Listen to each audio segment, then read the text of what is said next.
Mrityunjay Chowdhury hat trick, Habibur Rahman ও সৌম্য সরকারের নান্দনিক batting, বিপরীতে রংপুর রাইডার্স দেখালো নিজেদের শক্তিমত্তার প্রমাণ। বিপিএল এর এক ম্যাচে জন্ম নিল নানান ধরনের ঘটনা। টুর্নামেন্টের সবচেয়ে শক্তিশালী দল রংপুর রাইডার্সের বিপক্ষে আজ লড়াই করে নোয়াখালী এক্সপ্রেস।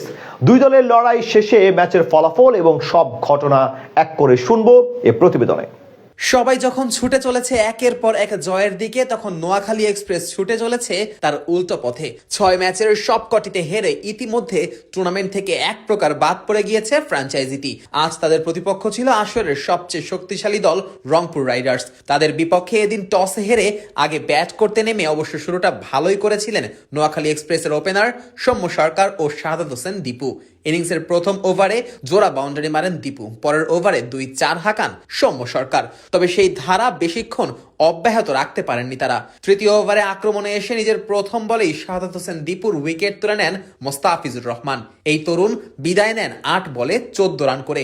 সেই ধাক্কা সামলে দারুণ খেলতে থাকেন সৌম্য সরকার এবং হাবিবুর রহমান সোহান।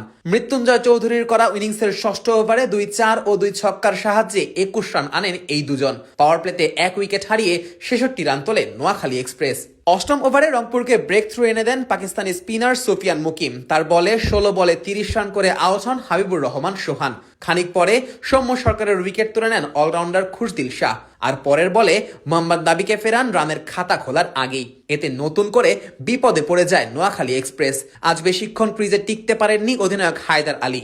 সেই ধাক্কা সামলে নতুন করে জুটি গড়েন জাকের আলী অনিক এবং মাহিদুল ইসলাম অঙ্কন। দুজন মিলে বেশ দেখে শুনে খেলতে থাকেন রংপুরের বোলারদের বিপক্ষে। তবে 19তম ওভারে জোড়া উইকেট নিয়ে রংপুরকে মোমেন্টাম এনে দেন মোস্তাফিজুর রহমান। আর শেষ ওভারে বিপিএল নিজের দ্বিতীয় হ্যাট্রিক পূরণ করে নোয়াখালীকে 148 রানে অল আউট করেন মৃত্যুঞ্জয় চৌধুরী। তার পাশাপাশি আজ মোস্তাফিজুর রহমানও নিয়েছেন 3টি উইকেট। জবাব দিতে নেমে রংপুর রাইডার্সের শুরুটাও ছিল নড়বড়ে। 3 বাউন্ডারি মেরে ভালো কিছুর আভাস দিলেও ইনিংস বড় করতে পারেননি লিটন দাস। তৃতীয় ওভারে হাসান মাহমুদের বলে 13 বলে 15 রান করে আউট হয়ে ফেরত যান এই ব্যাটার। পরের ওভারে মোহাম্মদ নাবি এসে বিদায় করেন ছন্দে থাকা দাভিদ মালানকে। শুরুর সেই ধাক্কা সামলে নেন তাওহিদ হৃদয় এবং ইফতেখার আহমেদ। পাওয়ার প্লেতে 39 রান জমা পড়ে রংপুরের স্কোর বোর্ডে।